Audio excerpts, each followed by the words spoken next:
Hello. So when we left off, we had a choice of, do we follow our friends down to the river or do we wait for Pa to unhitch the oxen? The votes were for unhitching the oxen. So now we're going to continue to find out what happens after Pa unhitches the oxen. You hesitate, but Pa is right. Nervous oxen are dangerous oxen. They could get scared and run off, trampling someone, including you. It'll be dark in a couple hours, too. If oxen are scared and run off, it'll be a disaster trying to find them in the dying sunlight. Yes, Pa, you sigh, and watch Annie and Matthew running away toward the river. You head back to help Pa and Ma unhitch the oxen.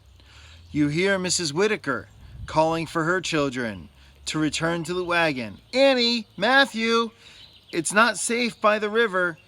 You see William crawling after her. Get back here, both of you. The Whitaker siblings reluctantly return, their heads hung low. Still, you grin at them as they pass.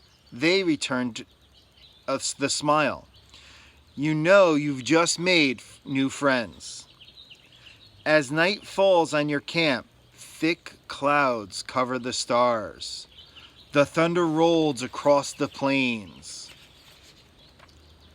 Rustling winds through the trees, lightning flashes in thick purple streaks. You jump under your blanket, fear tugs at your heart.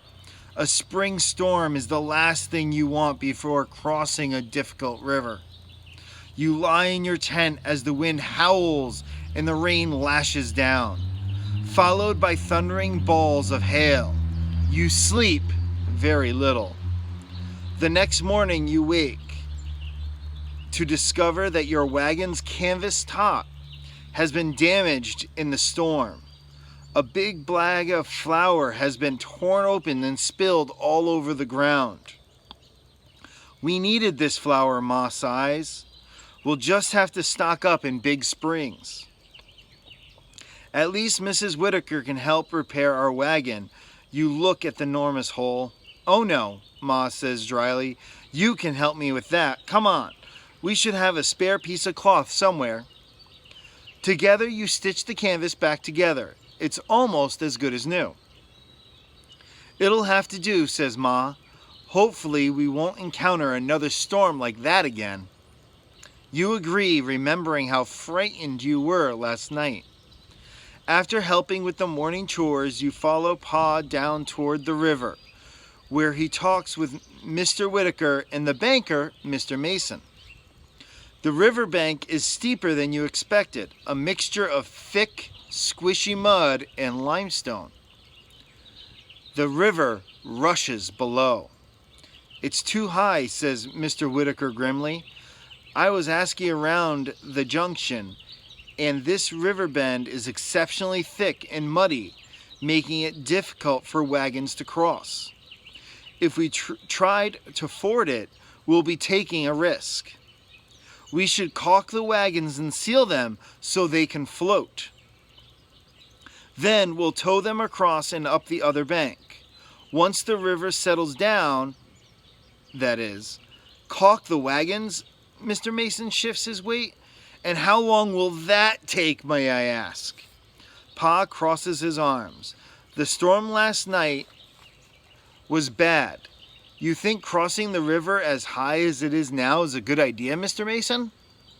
Mr. Mason pauses to wipe his brow. Well, fine. Let's hurry up and do what we need to do. No time to lose. Mr. Whitaker shakes his head. No, not until the river is lower. We'd never make it across. We should wait at least a day. We can't afford to lose any more time. Mr. Mason turns red. We have to get to Big Springs to restock. You exchange bewildered glances with Pa and Mr. Whitaker. You have not one, but 2 wagons for your family, Mr. Mason. You can't be running out of supplies already. Not when we have only left Independence a few days ago. You have no children.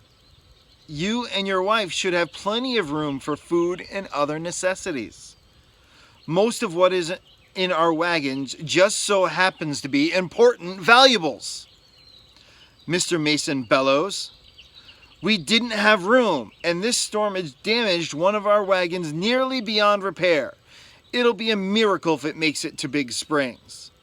Gentlemen, please, Pa says. He takes you aside. What do you think? We may need supplies soon too. What should you do? So here are our options. Option 1. We go across the river as quickly as we can.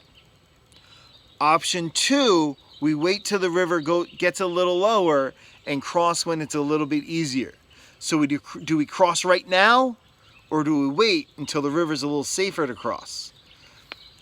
Hope you have a good day. Bye.